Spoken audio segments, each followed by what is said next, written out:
आप तो सब मेरे छोटे भाई, बड़े भाई, बिदुरी साहब तो बड़े भाई हैं मेरे। आप तो सारे अपने हो यार। थोड़ा सा देश के बारे में सोचो यार, थोड़ा देश के बारे में सोचो। हिटलर भी जो था वो कम से कम अपने चमचों को नौकरी देता था, रोजगार देता था। इतिहास उठा के पढ़ो, उसने रोजगार तो दिया था। इन्होंने क्या दिया आपको? आपके बच्चों को नौकरी दी? आपके घर में कोई खाने पीने का इंतजाम करा? आपकी बिजली का इंतजाम करा? केजरीवाल काम आता है आपके? आपके भी घर की बिजली फ्री कर रखी है। दिल्ली के 12 लाख बच्चों को नौकरी दी है मैंने, स्कूल ठीक कर दिए, अस्पताल ठीक कर दिए। आपके घर में कोई बीमार हो, केजरीवाल दवाई पहुंचाता है, मोदी दवाई नहीं पहुंचाता। केजरीवाल काम आया। मैं बीजेपी के सारे कार्यकर्ताओं से कहना चाहता हूं, थोड़ा सा दिमाग खोलो। बीजेपी के सारे सपोर्टर्स को कहना चाहता हूं, थोड़ा सा दिमाग खोलो। ये भेड़ चाल बंद करो। भेड़ बकरियों की तरह हाँक रहे हैं ये आपको, ये सब बंद करो। दिमाग खोल के सारे जने बीजेपी छोड़ के आम आदमी पार्टी में आ जाओ।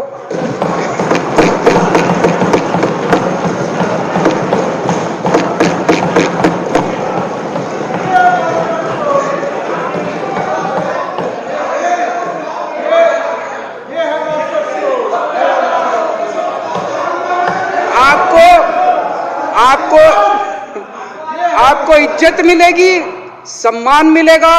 आपसे कतई झूठे नारे नहीं लगवाएंगे। राष्ट्र निर्माण में आपको साथ लेंगे हम, राष्ट्र निर्माण करेंगे आपके साथ मिलकर। ये पोस्टर भी नहीं लगवाएंगे झूठी फिल्मों के। और जो भी करना हो, कम से कम यार ये पिक्चर का प्रमोशन करना तो बंद करो। ये गंदे लगते हो तुम लोग, अच्छी शोभा नहीं देता आप लोगों को। यार आप अच्छे आदमी हो, कुछ करने आए थे राजनीति में, कहां पिक्चर के पोस्टर और प्रमोशन करने में लगा दिया। कल एलजी साहब की स्पीच पूरे देश ने सुनी। एलजी साहब को एक तरह से केंद्र सरकार का नुमाइंदा माना जाता है।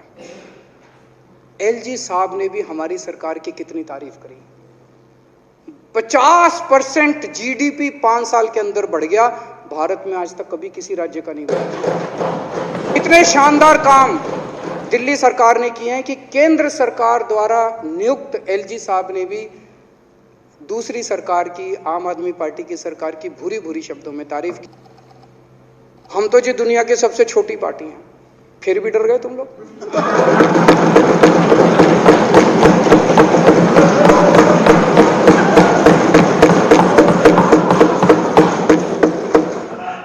दुनिया की सबसे बड़ी पार्टी दुनिया की सबसे छोटी पार्टी से डर के भाग गई।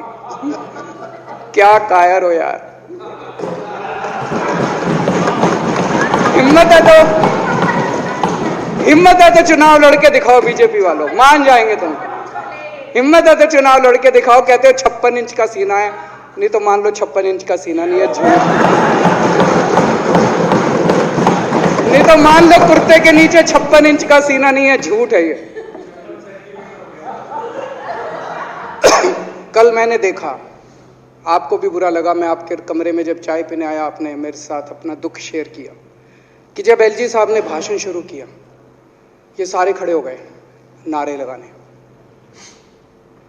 क्या कश्मीर फाइल्स टैक्स फ्री करो, और पीछे से 2 जने कह रहे थे दारू की दुकानें बंद करो।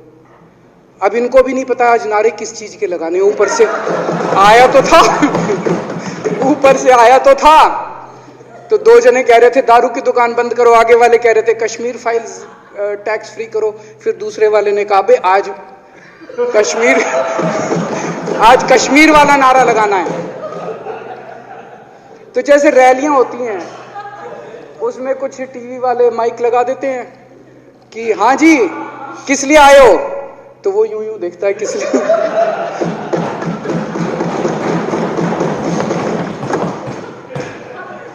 क्या हाल बना दिया इनका। इसलिए थोड़ी राजनीति में आए थे, इसलिए थोड़ी राजनीति में आए थे। एक पिक्चर आई थी बंटी और बबली। उस पिक्चर में एक सीन था, कुछ लोग एक नेता के घर के सामने जाते हैं, हमारी मांगे पूरी करो, हमारी मांगे पूरी करो। नेता बाहर आता, कहता क्या मांगे हैं, तो सारे एक दूसरे की तरफ, उनको पता ही नहीं क्या मांगे।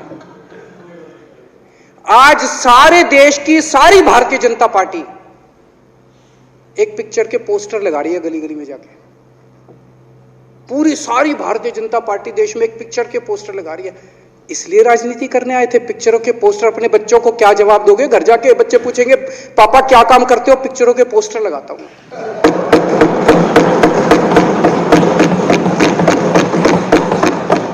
8 साल केंद्र सरकार चलाने के बाद अगर किसी देश के प्रधानमंत्री को विवेक अग्निहोत्री के चरणों में शरण लेनी पड़े तो इसका मतलब उस प्रधानमंत्री ने 8 साल में कोई काम नहीं किया। 8 साल खराब कर दिए। बताओ, विवेक अग्निहोत्री के चरणों में उनको शरण लेनी पड़ रही है, बचा लो बचा लो बचा लो। अगर किसी प्रधानमंत्री को कह रहे हैं कश्मीर फाइल्स टैक्स फ्री करो, अरे यूट्यूब पे डाल दो, फ्री फ्री हो जाएगी। टैक्स फ्री क्यों करा रहे हो? इतना ही तुमको शौक है, विवेक अग्निहोत्री को बोलो यूट्यूब पे डाल देगा, सारी पिक्चर फ्री है, सारे जने देख लेंगे एक ही दिन के अंदर। टैक्स फ्री की क्या जरूरत है? यूट्यूब पे क्यों नहीं डाल? कल एक मैंने अखबार में पढ़ा, हरियाणा के अंदर एक भारतीय जनता पार्टी का ही एक एमएलए था। उसने कहा आज मैं पार्क के अंदर इसकी फ्री स्क्रीनिंग करूंगा। तुरंत विवेक अग्निहोत्री का ट्वीट आया खट्टर साहब के, खट्टर साहब देखो ये फ्री में कर रहा है, इसको बोलो टिकट लेके करेगा। भाई साहब, कश्मीरी पंडितों के नाम पे कुछ लोग करोड़ों करोड़ों रुपए कमा रहे हैं और तुम लोगों को पोस्टर लगाने का काम दे दिया। आंखें खोलो, क्या कर रहे हो तुम लोग? वो करोड़ों कमा गया, कश्मीरी पंडितों के नाम पे करोड़ों कमा गया और तुम लोग पोस्टर लगाते रह गए। क्या हाल बना दिया तुम लोगों का यार। आंखें खोलो तुम लोग।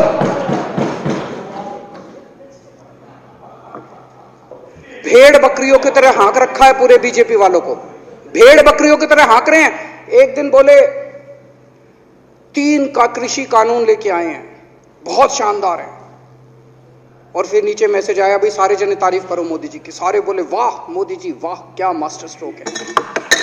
और मेरे को याद है इसी सदन के अंदर इन लोगों ने उन 3 कानूनों की खूब तारीफ की थी, बोले क्या मास्टर स्ट्रोक है और क्या शानदार कानून लेके आए।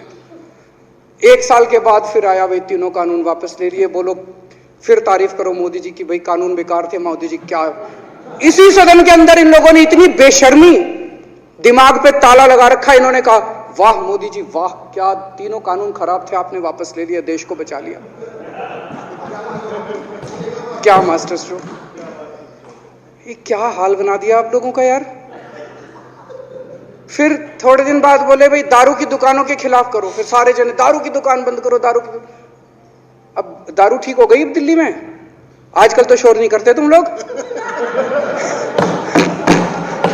अब कश्मीर फाइल आ गई, पहले कृषि कानून, रोज काम दे रखा है तुमको, कुछ ना कुछ ऊपर से आ जाता है, काम दे रखा है। अब दारू की दुकानें। मेरा एक ही निवेदन है मेरे बीजेपी के साथियों से, आप तो अपने ही हो। बाबा साहब अंबेडकर ने संविधान बनाया, मैं बता देता हूं आपको, आप भी सेटिस्फाई हो जाओगे।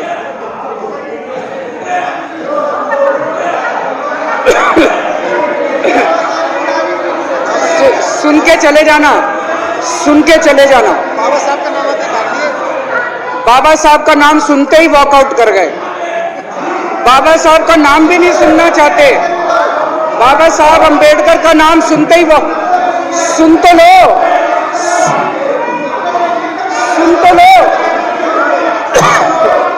वो तमाशा, और ये सब कुछ जो इन्होंने बोला वो सच बोला। सुन तो लो।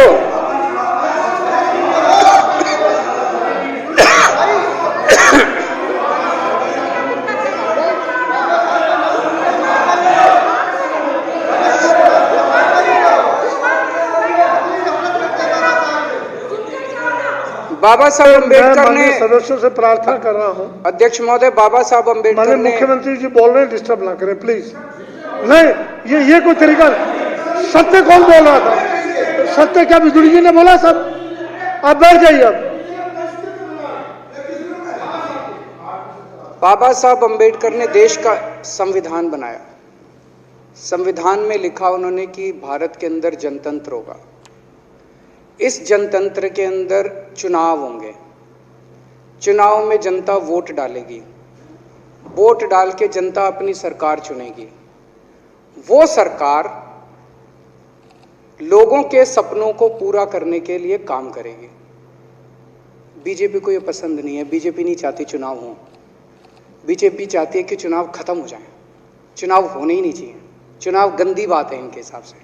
चुनाव गलत बात है इनके हिसाब से। एमसीडी के अंदर 15 साल इन्होंने जम के लूटा। लूटने के सारे दुनिया के रिकॉर्ड तोड़ दिए। गिनीज बुक वालों की मीटिंग चल रही है कि भारतीय जनता पार्टी का नाम आने वाला है गिनीज बुक के अंदर एमसीडी का और बीजेपी वालों का। शानदार इन्होंने परफॉर्मेंस किया है। 15 साल के अंदर इन्होंने लूटने में कोई कसर नहीं छोड़ी। लूटने के बाद जब जनता में त्राही त्राही मच गई, लोग दुखी हो गए 15 साल के इनके शासन के बाद, और जनता ने मन बना लिया कि इस बार इनको मजा चखाएंगे और गुस्सा जाहिर करेंगे। चुनाव आयोग ने ऐलान कर दिया कि हम आज शाम को 5 बजे 9 तारीख को 9 मार्च को शाम को 5 बजे आज चुनाव की डेट्स की घोषणा की जाएगी। 4 तारीख को प्रधानमंत्री के दफ्तर से फोन जाता है, चिट्ठी जाती है चुनाव कमिश्नर को, चुनाव रद्द कर दो। पूरी दुनिया के अंदर आज तक ऐसा नहीं होगा कि प्रधानमंत्री सीधे सीधे चुनाव कमिश्नर को फोन करके और चिट्ठी लिख के कहते हैं कि चुनाव रद्द कर दो। इसलिए ये नफरत करते हैं बाबा साहब अम्बेडकर से। ये कहते हैं बाबा साहब अम्बेडकर नहीं होता तो जनतंत्र नहीं होता इस देश के अंदर।